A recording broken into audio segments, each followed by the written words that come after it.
Hi అండి. ఈ కథ నచ్చితే సబ్స్క్రైబ్ చేసుకోవడం మర్చిపోవద్దు. ఇంటికి వచ్చిన సంధ్య శ్రీకాంత్ మాటలకి ఆలోచిస్తూ అలానే బెడ్ మీద కూర్చుంది. అమ్మా, ఏమైంది? ఎందుకు ఏడుస్తున్నావు? అభి, నీకో మాట చెప్పనా? చెప్పమ్మా. మనకు ఆస్తి రావడానికి కారణం ఎవరో తెలుసా? హా, దివ్య అత్తయ్య చెప్పింది కదమ్మా. శ్రీను మామయ్య నాన్నకి చాలా హెల్ప్ చేశారు అని. అభిని దగ్గర తీసుకొని ఒక మాట చెప్తాను విను. నాన్న ఈ ఆస్తిలో సగభాగం అయితే అత్తయ్యదే.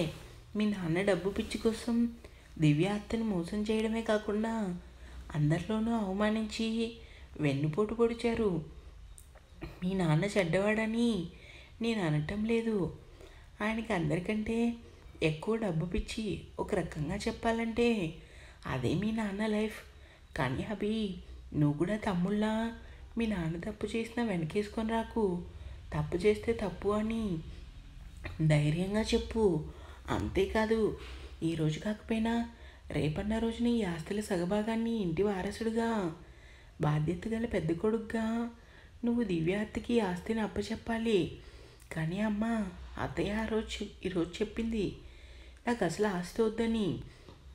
అది మీ అత్తయ్య గొప్పతనం రా. కానీ తనకి ఇవ్వాల్సిన ఆస్తి తిరిగి ఇవ్వాలి. అది మన సంస్కారం. మీ నాన్నకి అది లేదు. అందుకే అందరినీ బాధ పెడుతున్నారు. నువ్వు పెద్దయ్యాక అత్తయ్యని, జానుని, అరవిని చాలా బాగా చూసుకోవాలి. పెద్దయ్యాక ఏంటి, ఇప్పటి నుంచే బాగా చూసుకోవాలి. ఏంటమ్మా, ఎప్పుడు లేనిది నాకు ఈ మాటలు చెప్తున్నావు? ఎందుకు చెప్తున్నానో నీకు పొద్దుటికల్లా తెలుస్తుంది. కానీ ముందు నువ్వు పడుకోనన్నా అంటూ అభి తలనిమిరి అలానే బెడ్ వెనక్కి వాలింది.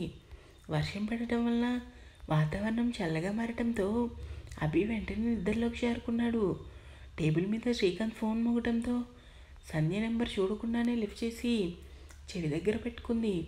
ఎన్ని రోజులవుతుంది నువ్వు నేను కలిసి? ఏ రోజైనా వస్తావా రావా అంటూ ఒక అమ్మాయి గొంతు వినిపించేసరికి సంధ్య డక్కును కళ్ళు తెరిచి నెంబర్ వైపు చూస్తుంది. రేఖ అన్న పేరు చూసి మౌనంగా ఫోన్ చెవి దగ్గర పెట్టుకుంది. చూడు, 1 year నుంచి కలిసి ఉంటున్నాం.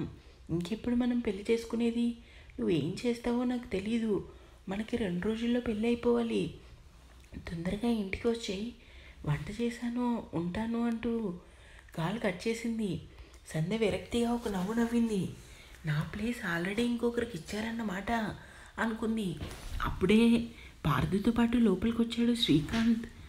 అభి పక్కన పార్దుని పడుకోబెట్టి, సంధ్య నేను బయటికి వెళ్తున్నాను, వచ్చేసరికి లేట్ అవుతుంది, నువ్వు భోజనం చేసి పడుకో, రేఖ దగ్గరగా అంటూ కామ్గా నుంచొని సూటిగా చూసింది. శ్రీకాంత్ అసలు భయపడలేదు. కనీసం భార్యకి విషయం తెలిసిందన్న కంగారు కూడా తన కళ్ళలో కొంచెం కూడా కనిపించకపోయేసరికి సంధ్యకి అర్థమైంది తన భర్త మనసు రేఖనే కోరుకుంటుందని.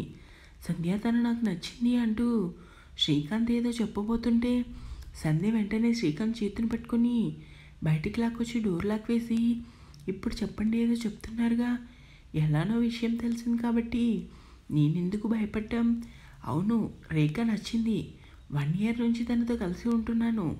అయినా నీకేం తక్కువ చేశాను? ఇప్పుడు ఆ విషయం అడుగుతున్నావు? ఈ రోజుల్లో ఇలాంటివన్నీ కామన్. నువ్వు ఈ విషయం లైట్ తీసుకో. అవునా, లైట్ తీసుకోనా? నువ్వు చేసిన వెధవ పని నేను చేస్తే అప్పుడు నువ్వు లైట్ తీసుకుంటావా? సంధ్య అంటూ కోపంగా అరిచాడు శ్రీకాంత్. సంధ్య వెంటనే ఆ చెంప ఈ చెంప గట్టిగా వాయించి, నేను అసలు దివ్య ఇంట్లోనే కొట్టాలి, కానీ తప్పు చేశాను. కేవలం పిల్లల కోసం మాత్రమే నీతో కలిసి ఉంటున్నాను, కానీ నా ప్లేస్ని మరొకరికి ఇస్తావని అస్సలు అనుకోలేదు. నీ మొహం చూడాలంటేనే అసహ్యంగా ఉంది. సంధ్య, నాకు కోపం రప్పించుకు. నేను వదిలేయలేదు కదా. ఇంకెందుకు పడుకోవటం మానేసి పెంట చేస్తావు? పద లోపలికి పడుకుందాం. వెంటనే తన చేతిని వదిలించుకుని, ఇంకా జీవితంలో నీ ముఖం నాకు చూపించుకు. అలానే నా దృష్టిలో నువ్వు డబ్బు కోసం దిగజారిపోయిన మూర్ఖుడివి. మన మధ్యన ఉన్న బంధం ఏ రోజుతో శాశ్వతంగా తెగిపోయింది అంటూ గబగబా తన రూమ్కి వెళ్ళి బట్టలు సర్దుకొని బయటకు వచ్చింది. కనీసం ఆమెను ఆపే ప్రయత్నం కూడా చేయకుండా, పిల్లల అమ్మ ఏదైనా అడిగితే చచ్చిపోయానని చెప్పండి అంటూ ఏడుస్తూ బయటికి వచ్చింది. శ్రీకాంత్ కోపంగా డోర్ దడేలా లాక్ చేసి అభిరంకి వచ్చి అలానే కూర్చున్నాడు. మనసులో బాధగా ఉన్నా తను సంపాదించిన ఆస్తి తడుచుకొని పిల్లల మొహం చూసి, లేదు నేను పడకూడదు, పిల్లలకి నేను మంచి భవిష్యత్తు ఇవ్వాలి, అంతేకాదు రేపే పిల్లలిద్దరిని తీసుకొని అందరికీ దూరంగా వెళ్ళిపోవాలి, ఈ ఇంట్లో ఉంటే దాని జ్ఞాపకాలు నన్ను వెంటాడితే అనుకుని అలానే నిద్రలోకి జారుకున్నాడు. ఏడుస్తూ బయటకు వచ్చిన సంధ్య తన మనసంతా పిల్లల మీదనే ఉంది. తన జీవితం ఏంటో తనకే అర్థం కావటం లేదు. కట్టుకున్న భర్త ఇంతలా మోసం చేస్తాడని గ్రహించలేకపోయింది. నా పిచ్చి కానీ సొంత చెల్లినే ఆస్తి కోసం కట్టుబట్టలతో బయటికి పంపాడు. అలాంటిది డబ్బున్న ఆ రేఖ కోసం నన్ను వదిలేయటంలో తప్పులేదు అంటూ ఏడుస్తూ నడుస్తుంటే ఎదురుగా ఒక లారీ ఫోర్స్గా వస్తుంది. కానీ సంధ్య ఏం పట్టనట్టుగా నడుస్తుంది. లారీ గుద్దేస్తుందనగా సంధ్య చేతిని పట్టుకొని పక్కకు లాగాడు జయచంద్ర. సంధ్య ఏంటి తల్లి ఇది? సంధ్య ఏడుస్తూ ఏం చేయను మామయ్య, చనిపోయినా బాగుండేది కదా, ఎందుకు నన్ను కాపాడారు, ఏంటమ్మా ఇలా కట్టుబట్టలతో రాత్రిపూట రోడ్డు మీద అంటూ సంధ్య చేతిని పట్టుకొని ముందు ఇక్కడి నుంచి పదా అంటూ ఆటో ఎక్కారు. కాసేపటికి ఆటో దివ్య ఇంటి ముందు ఆగటంతో ఇద్దరు ఆటో దిగి ఆటో వాడికి డబ్బులు ఇచ్చి లోపలికి రామ్మా. సంధ్య ఏం మాట్లాడకుండా లోపలికి వచ్చింది. జానకి భోజనం తినిపిస్తున్న దివ్య తన వదిన కట్టుబట్టలతో ఏడుస్తూ లోపలికి రావటం చూడగానే వదిన ఏమైంది అంటూ కంగారుగా వచ్చింది. అరవికి పాలు పట్టిస్తున్న జయంతి కూడా అరవిని ఎత్తుకొని కోడల రూపం చూసి భయంగా సంధ్య ఏంటమ్మా అలా ఉన్నావు, దివ్య ముందు వదినకి మంచి నీళ్ళు తీసుకొనిరా, సరే నాన్న అంటూ కిచెన్ రూమ్కి వెళ్ళి వాటర్ తెచ్చి సంధ్య చేతికిచ్చింది. సంధ్య వాటర్ తాగకుండా మౌనంగా ఉండటం చూసి ఒక్క క్షణం అందరికీ భయం వేసింది. వదిన అసలు ఏమైంది అంటూ సంధ్య భుజంపై చేయి వేసింది. దివ్య సంధ్య ఏడుస్తూ జరిగిందంతా పూసుగుచ్చినట్లుగా చెప్పింది. అంతా విన్న అందరూ షాక్తో అలానే బిగుసుకుపోయారు.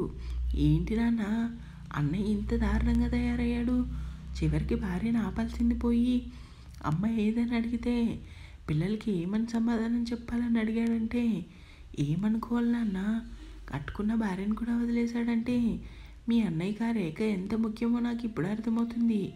ఆ రేఖకి బాగా డబ్బుంది కదా అమ్మా, అందుకే నా కొడులు బ్రతుకుని అన్యాయం చేశాడు. జయంతి ఏడుస్తూ అలానే చూసింది.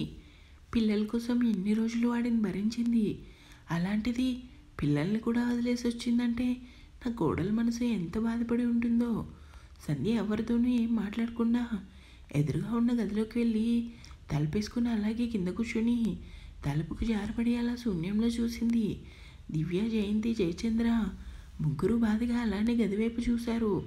నాన్న మనం ఎక్కడికి వెళ్తున్నాం, అమ్మ ఏది కనిపించడం లేదు అంటూ ప్రశ్నల మీద ప్రశ్నలు వేస్తున్నాడు అభి. మీ అమ్మ లేదు నాన్న, మనకి దూరంగా వెళ్ళిపోయింది. అభికి ఏం అర్థం కాక దూరంగా ఎక్కడికి వెళ్ళింది నాన్న, దూరంగా అంటే మీ అమ్మకి నేనంటే ఇష్టం లేదని రాత్రి నన్ను వదిలేసి దూరంగా ఎక్కడికో వెళ్ళిపోయింది, ఎక్కడికి వెళ్ళిందో కూడా తెలియదు, అంతేకాదు తిరిగి రానని కూడా చెప్పింది, నాతో గొడవపడి వెళ్ళిపోయింది.